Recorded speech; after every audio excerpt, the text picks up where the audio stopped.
नमस्कार। आकाशवाणी से प्रस्तुत है समाचार प्रभात।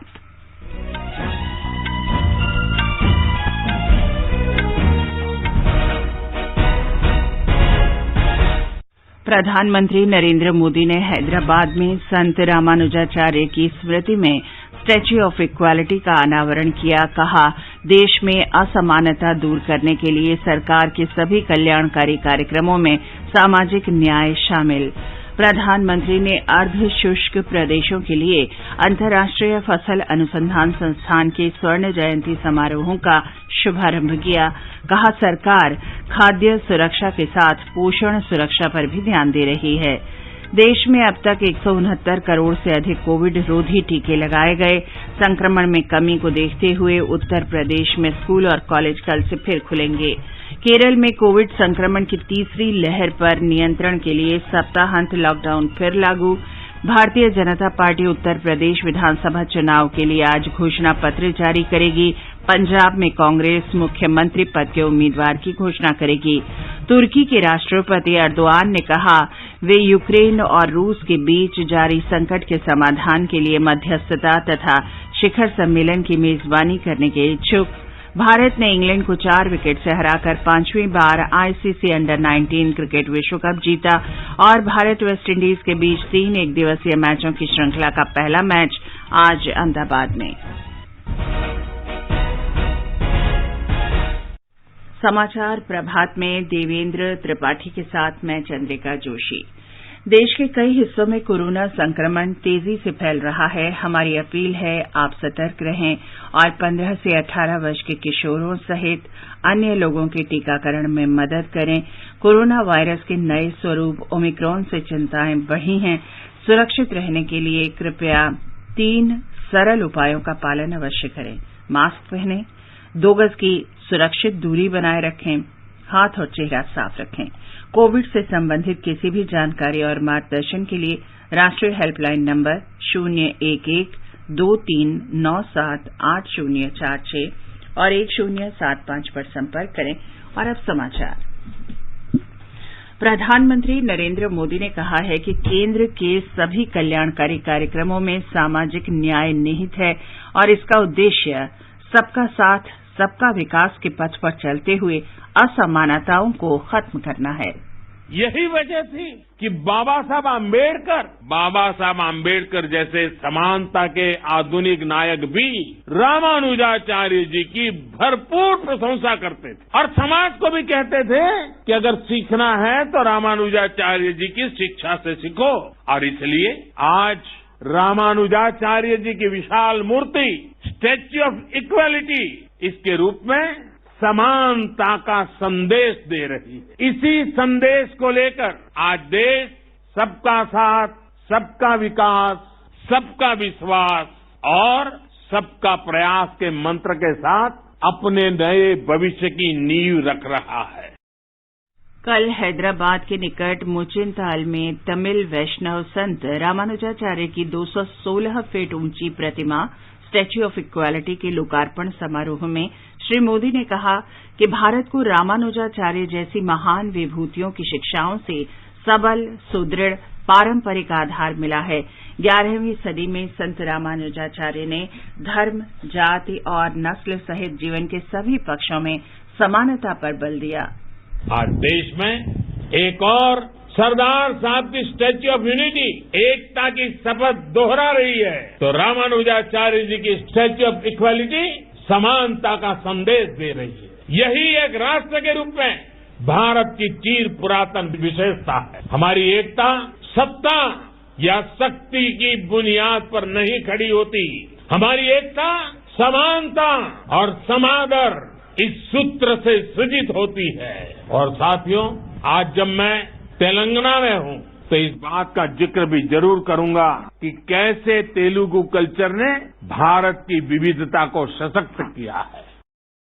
प्रधानमंत्री ने कहा कि स्टैच्यू ऑफ इक्वालिटी संत रामानुजाचार्य के ज्ञान, अनासक्ति और आदर्शों का प्रतीक है जो युवाओं को प्रेरित करेगी।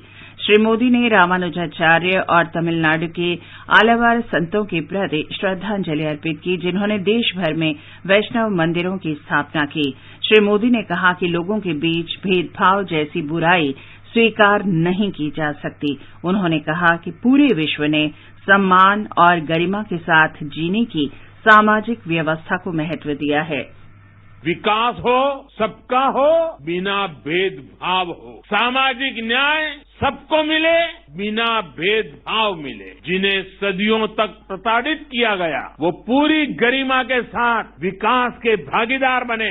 इसके लिए आज का बदलता हुआ भारत एकजुट प्रयास कर रहा है। आज सरकार जो योजनाएं चला रही है, उनका बहुत बड़ा लाभ हमारे दलित पिछड़े भाई बहनों को हो रहा है। चाहे पक्के घर देना हो या फिर उज्ज्वला का मुफ्त कनेक्शन, चाहे 5 लाख रुपए तक मुफ्त इलाज की सुविधा हो या फिर बिजली का मुफ्त कनेक्शन, चाहे जनधन बैंक खाते खोलना हो या फिर स्वच्छ भारत अभियान के तहत करोड़ों शौचालयों का निर्माण करना हो। ऐसी योजनाओं ने दलित, पिछड़े, गरीब, शोषित, वंचित सभी का भला किया, बिना भेदभाव सबको सशक्त किया है।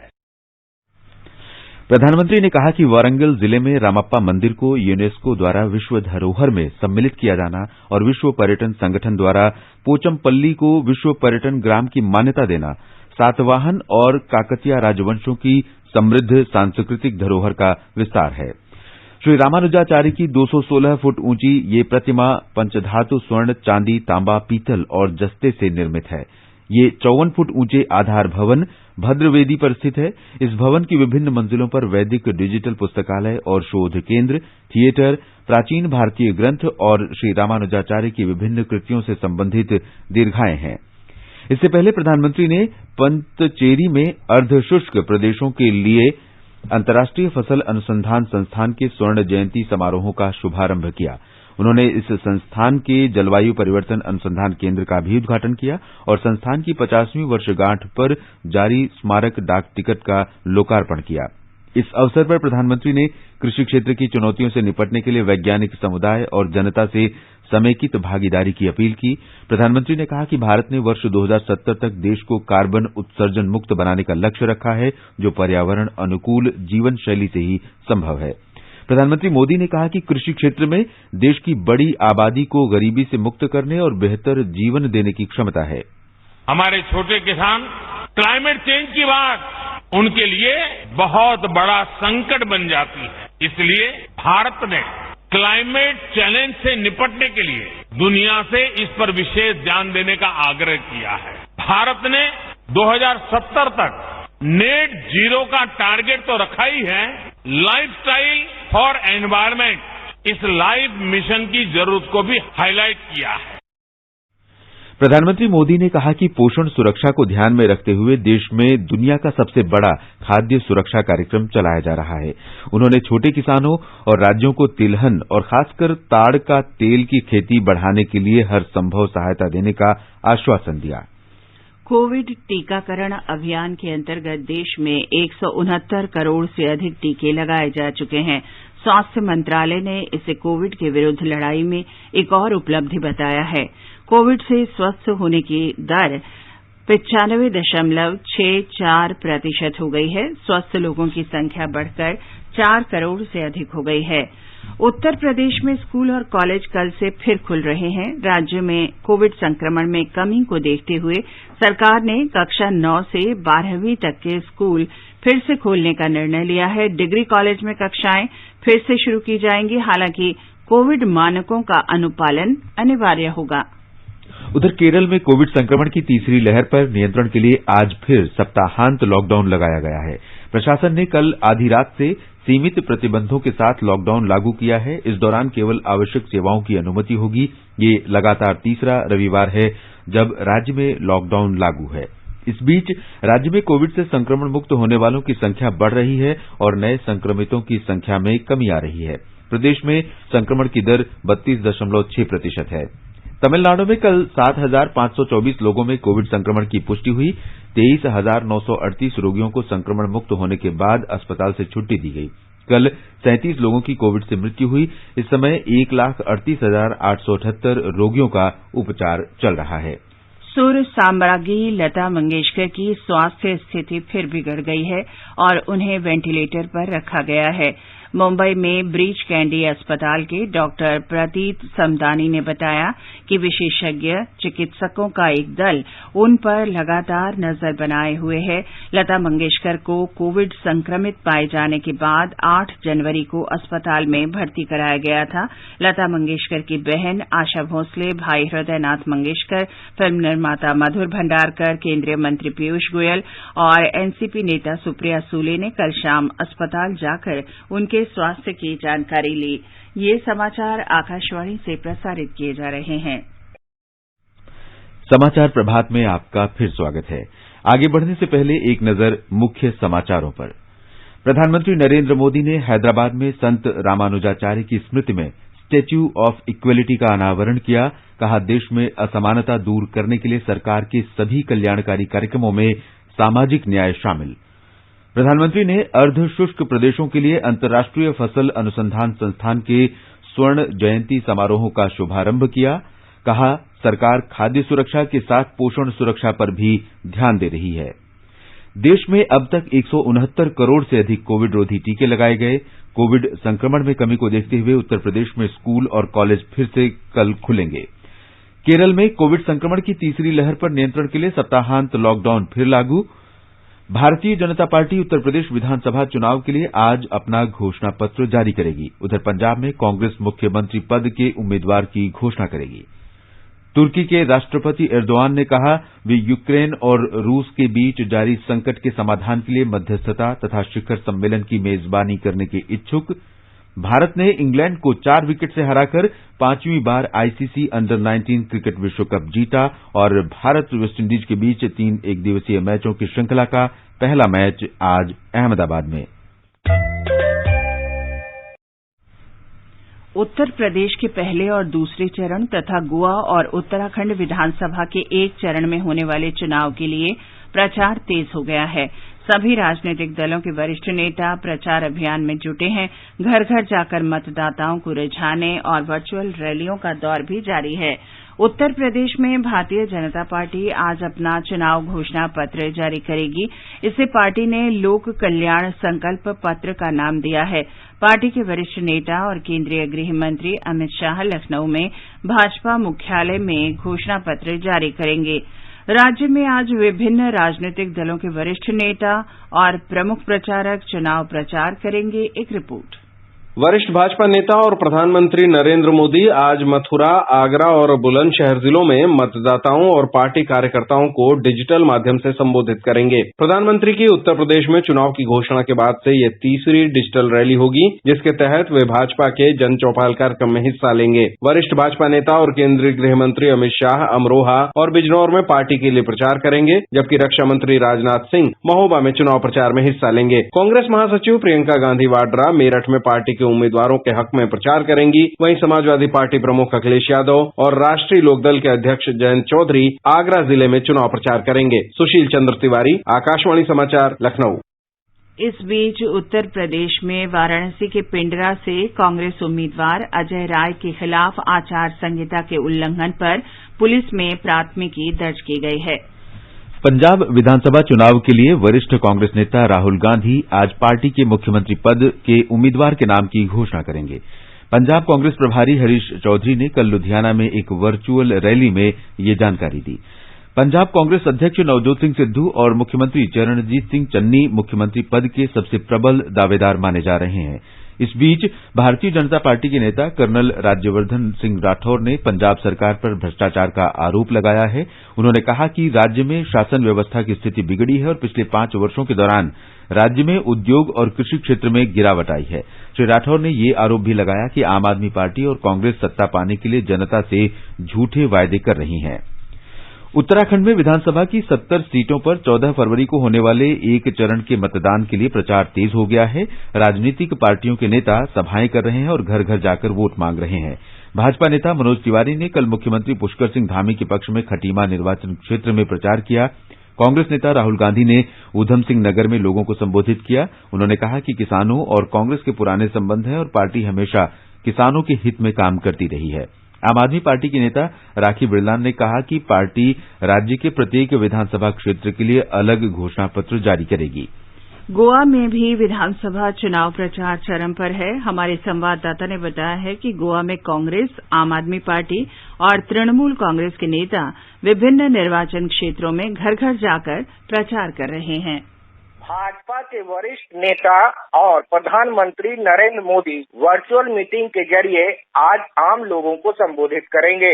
इस मौके पर उत्तरी गोवा के 20 विभिन्न स्थानों पर पार्टी के कार्यकर्ता और समर्थक मौजूद रहेंगे। पार्टी के अधिकांश विधायक और सांसद इसी इलाके से निर्वाचित हुए हैं। इस बीच भाजपा के वरिष्ठ नेता और केंद्रीय मंत्री नितिन गडकरी आज पार्टी का घोषणा पत्र भी जारी करेंगे। राज्य के विभिन्न इलाकों के लोगों से सुझाव प्राप्त करने के बाद इस घोषणा पत्र को तैयार किया गया है। कर्नाटक और महाराष्ट्र के कई कांग्रेसी नेता चुनाव प्रचार के लिए गोवा आए हुए हैं। इन नेताओं को 31 विधानसभा क्षेत्रों का पर्यवेक्षक भी बनाया गया है। इसी तरह तृणमूल कांग्रेस के नेता कोलकाता और आप के मंत्री दिल्ली से गोवा पहुंचकर उम्मीदवारों के समर्थन में चुनाव प्रचार कर रहे हैं। आकाशवाणी समाचार पणजी गोवा से कृष्ण कुमार लाल। मणिपुर में पहले चरण के विधानसभा चुनाव के लिए कल मुख्यमंत्री एन बीरेन सिंह सहित लगभग 20 प्रत्याशियों ने अपने नामांकन भरे। पहले चरण के नामांकन भरने में अब केवल 2 दिन बाकी हैं। इस चरण के 38 विधानसभा क्षेत्रों में नामांकन दाखिल करने के काम में तेजी आई है। एक रिपोर्ट। मणिपुर के मुख्यमंत्री एन बीरेन सिंह ने कल इम्फाल ईस्ट जिले के हाइंगांग विधानसभा क्षेत्र से अपना नामांकन पत्र दाखिल किया। श्री बीरेन आगामी चुनाव भाजपा के टिकट पर लड़ रहे हैं। 3 मौजूदा विधायक खुराई विधानसभा क्षेत्र से एल सुसिंद्रो, थांग विधानसभा क्षेत्र से तोंगब्रम रोबिंद्रो और सगोलबन विधानसभा क्षेत्र से आर.के. इमो ने भी पहले चरण के चुनाव के लिए कल भाजपा उम्मीदवार के रूप में अपना नामांकन पत्र दाखिल किया। मणिपुर प्रदेश कांग्रेस कमेटी के अध्यक्ष और कांग्रेस उम्मीदवार एन लोकेन ने कल नंबोल विधानसभा क्षेत्र से अपना नामांकन पत्र दाखिल किया। कांग्रेस नेता और मौजूदा विधायक टी.एन. हाउकिप ने अनुसूचित जनजाति विधानसभा क्षेत्र साइकोट के लिए अपना नामांकन पत्र भी जमा किया। मणिपुर में दूसरे चरण के चुनाव के लिए कल तक किसी भी उम्मीदवार ने नामांकन पत्र जमा नहीं किया है। आकाशवाणी समाचार इम्फाल से जे थोकचोम। तुर्की के राष्ट्रपति रेसिप तैयब एर्दोआन ने कहा है कि उनका देश यूक्रेन और रूस के बीच जारी संकट को सुलझाने के लिए हर संभव प्रयास करेगा। यूक्रेन के राष्ट्रपति व्लादिमीर जेलेंस्की के साथ वार्ता के दौरान श्री एर्दोआन ने कहा कि समस्या के समाधान के लिए तुर्की शिखर सम्मेलन का आयोजन कर सकता है। श्री एर्दोआन काला सागर क्षेत्र में जारी तनाव के बीच श्री जेलेंस्की के साथ वार्ता के लिए यूक्रेन गए थे। इस बीच श्री एर्दोआन ने ट्विटर पर जानकारी दी है कि वे और उनकी पत्नी ओमिक्रॉन से संक्रमित हो गए हैं। भारत ने इंग्लैंड को 4 विकेट से हराकर 5वीं बार आईसीसी अंडर 19 क्रिकेट विश्व कप जीत लिया है। बीसीसीआई सचिव जय शाह ने अंडर 19 भारतीय टीम के लिए पुरस्कार की घोषणा की। उन्होंने कहा कि टीम के प्रत्येक खिलाड़ी को 40-40 लाख रुपए का पुरस्कार दिया जाएगा। भारत और वेस्टइंडीज के बीच 3 एकदिवसीय मैचों की श्रृंखला का पहला मैच आज अहमदाबाद में खेला जाएगा। मैच दोपहर 1:30 बजे से शुरू होगा। इसके साथ ही भारतीय टीम 1000वां एक दिवसीय मैच खेलने वाली दुनिया की पहली टीम बन जाएगी। श्रृंखला के सभी मैच अहमदाबाद में खेले जाएंगे। आजादी का अमृत महोत्सव के लिए सभी उपभोक्ताओं को शुभकामनाएं। हॉलमार्क सोने की शुद्धता सुनिश्चित करता है। हमेशा हॉलमार्क वाले सोने के आभूषण खरीदें। उपभोक्ता संबंधित किसी भी शिकायत के लिए कृपया राष्ट्रीय उपभोक्ता हेल्पलाइन के टोल फ्री नंबर 14404 पर संपर्क करें। उपभोक्ता मामले विभाग, भारत सरकार द्वारा जनहित में जारी। जागो ग्राहक जागो। आजादी के अमृत महोत्सव के अंतर्गत आइए अब सुनते हैं आकाशवाणी की विशेष प्रस्तुति आजादी का सफर।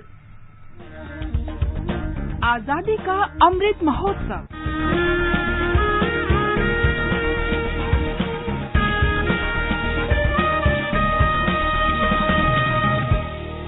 आजादी का सफर आकाशवाणी के साथ। भारत का गौरवशाली स्वतंत्रता संग्राम आधुनिक विश्व के महानतम संघर्षों में से एक है। आकाशवाणी समाचार आपके लिए प्रतिदिन इस संग्राम की एक झलक लेकर आता है।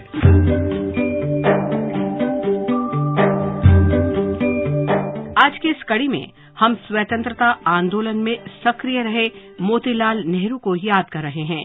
6 मई 1861 को आगरा में जन्मे मोतीलाल नेहरू ने 1889 में स्वरूप रानी कौल से विवाह किया। जवाहरलाल नेहरू इनके पुत्र थे और इनकी 2 पुत्रियां विजयलक्ष्मी पंडित तथा कृष्णा नेहरू थीं।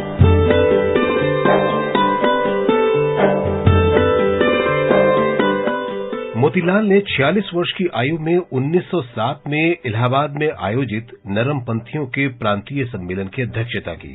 उन्होंने 1916 में एनी बेसेंट द्वारा शुरू किए गए होम रूल आंदोलन में भी सक्रिय रूप से भाग लिया। पायनियर अखबार ने उन्हें होम रूल लीग के ब्रिगेडियर जनरल की उपाधि से सम्मानित किया।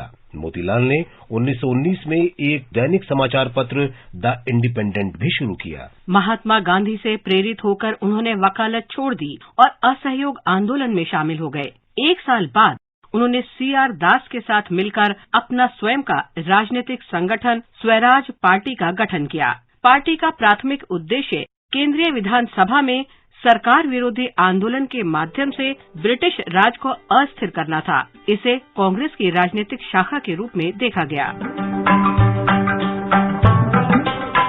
साइमन कमीशन के गठन के जवाब में मोतीलाल नेहरू ने 1928 में नेहरू रिपोर्ट तैयार करने वाली समिति की अध्यक्षता की। रिपोर्ट को अस्वीकार कर दिया गया, जिसके बाद मोतीलाल ने 1930 में सविनय अवज्ञा आंदोलन में भाग लेकर ब्रिटिश शासन के खिलाफ अपना संघर्ष जारी रखा।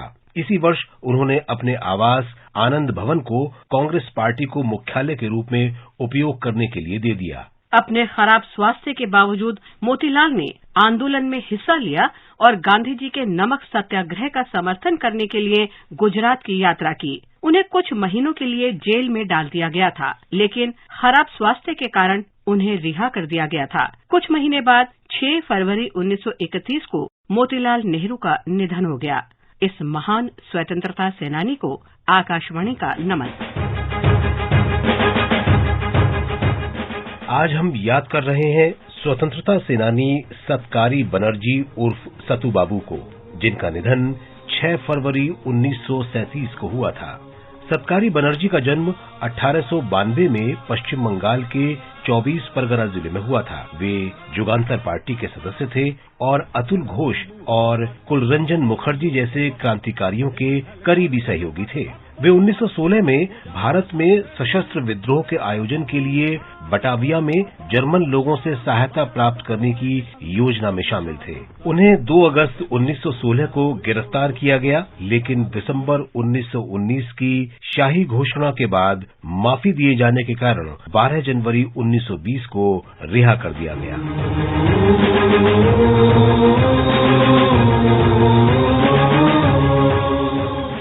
सत्कारी बनर्जी अपनी रिहाई के बाद भूपेंद्र नाथ दत्त, जीवनलाल चटर्जी और अन्य क्रांतिकारियों के संपर्क में आए। उन्हें डायमंड हार्बर आश्रम का प्रभारी बनाया गया, जो भूपेंद्र दत्ता की पार्टी के लिए एक भर्ती केंद्र था।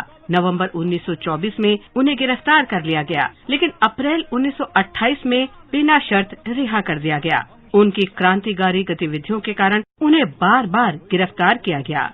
6 फरवरी 1937 को देवली कैंप जेल में उनका निधन हो गया। हम इस महान क्रांतिकारी को नमन करते हैं। स्वतंत्रता सेनानी शिव नारायण तिवारी को भी आज हम याद कर रहे हैं, जो 6 फरवरी 1932 को शहीद हुए थे। उत्तर प्रदेश के फतेहपुर जिले के नुनारा गांव के निवासी शिव नारायण ने 1930 के सविनय अवज्ञा आंदोलन में भाग लिया था।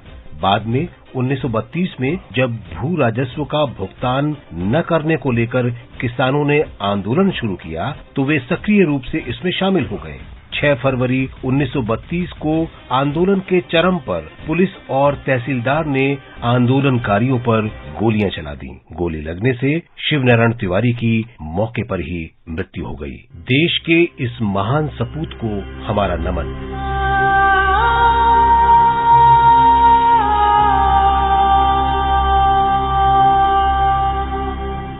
हम दिल्ली निवासी शेख मोहम्मद बख्श को भी याद करते हैं, जिन्होंने 1857 को भारतीय स्वतंत्रता के पहले युद्ध में हिस्सा लिया था। उन पर ब्रिटिश शासन के खिलाफ विद्रोह का आरोप लगाया गया और मौत की सजा सुनाई गई। 6 फरवरी 1858 को उन्हें मृत्यु दंड दिया गया। इस महान शहीद को हमारा नमन।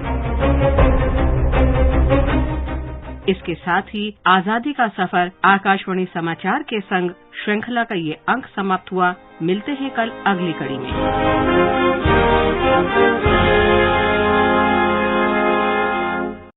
और अब मौसम। दिल्ली में आज सुबह कोहरा था। कोलकाता और मुंबई में आसमान साफ रहेगा। चेन्नई में भी हल्का कोहरा रहेगा। श्रीनगर, गिलगित और मुजफ्फराबाद में आंशिक रूप से बादल छाए रहने के साथ ही हल्की बारिश हो सकती है। जम्मू में आमतौर पर बादल छाए रहेंगे। लेह में बर्फबारी हो सकती है। इन स्थानों पर तापमान 0 से 14 डिग्री नीचे से लेकर 19 डिग्री सेल्सियस के बीच रहेगा। विशाखापत्तनम में आंशिक रूप से बादल छाए रहेंगे। और देवेंद्र, अब बताएं आज के समाचार पत्रों में क्या विशेष है। जी चंद्रिका, अधिकांश अखबारों ने जलवायु परिवर्तन से किसानों को सशक्त बनाने के लिए बुनियादी स्तर पर प्राकृतिक खेती और डिजिटल माध्यम अपनाने की दिशा में प्रतिभावान युवाओं से प्रधानमंत्री के आह्वान को विस्तार से दिया है। हैदराबाद में संत रामानुजाचार्य की प्रतिमा के लोकार्पण की खबर चित्र सहित कई अखबारों ने पहले पन्ने पर दी है। हरिभूमि के शब्द हैं, समानता का संदेश दे रही आस्था की प्रतिमा। प्रधानमंत्री के उद्बोधन के अंश को अखबारों ने दिया है कि संसार का कल्याण जाति से नहीं गुणों से। जनसत्ता की पहली खबर है, कश्मीर के विधानसभा और लोकसभा क्षेत्रों में बड़े बदलाव का प्रस्ताव, परिसीमन आयोग ने तैयार की विस्तृत रिपोर्ट। दैनिक जागरण लिखता है, निजी मेडिकल कॉलेजों में 50% सीटों पर अब सरकारी संस्थानों जैसी फीस, देश भर के हजारों छात्रों को मिलेगा लाभ। राष्ट्रीय सहारा ने लिखा है, कम खर्च में छात्र मेडिकल की पढ़ाई कर सकेंगे, लंबे समय से फीस कम करने की थी मांग। 5 राज्यों के विधानसभा चुनावों से जुड़ी गतिविधियां भी सभी अखबारों में है। प्रचार अभियान में जुटे उम्मीदवारों के बयानों को भी अखबारों ने अहमियत दी है। पहाड़ों पर बर्फबारी और ठिठुरते मैदानी इलाकों में कल सुबह की घने कोहरे के चित्र भी दिए गए हैं। हिन्दुस्तान ने लिखा है, कोहरे के कारण दिल्ली से 100 उड़ानें देरी से रवाना हुई। और अंत में मुख्य समाचार एक बार फिर। प्रधानमंत्री नरेंद्र मोदी ने हैदराबाद में संत रामानुजाचार्य की स्मृति में स्टैच्यू ऑफ इक्वालिटी का अनावरण किया। कहा, देश में असमानता दूर करने के लिए सरकार के सभी कल्याणकारी कार्यक्रमों में सामाजिक न्याय शामिल। प्रधानमंत्री ने अर्ध शुष्क प्रदेशों के लिए अंतर्राष्ट्रीय फसल अनुसंधान संस्थान के स्वर्ण जयंती समारोहों का शुभारंभ किया। कहा, सरकार खाद्य सुरक्षा के साथ पोषण सुरक्षा पर भी ध्यान दे रही है। देश में अब तक 169 करोड़ से अधिक कोविड रोधी टीके लगाए गए। कोविड संक्रमण में कमी को देखते हुए उत्तर प्रदेश में स्कूल और कॉलेज कल से फिर खुलेंगे। केरल में कोविड संक्रमण की तीसरी लहर पर नियंत्रण के लिए सप्ताहांत लॉकडाउन फिर लागू। भारतीय जनता पार्टी उत्तर प्रदेश विधानसभा चुनाव के लिए आज घोषणा पत्र जारी करेगी। पंजाब में कांग्रेस मुख्यमंत्री पद के उम्मीदवार की घोषणा करेगी। भारत ने इंग्लैंड को 4 विकेट से हराकर 5वीं बार आईसीसी अंडर-19 क्रिकेट विश्व कप जीता। इसके साथ ही समाचार प्रभात का ये अंक समाप्त हुआ। नमस्कार।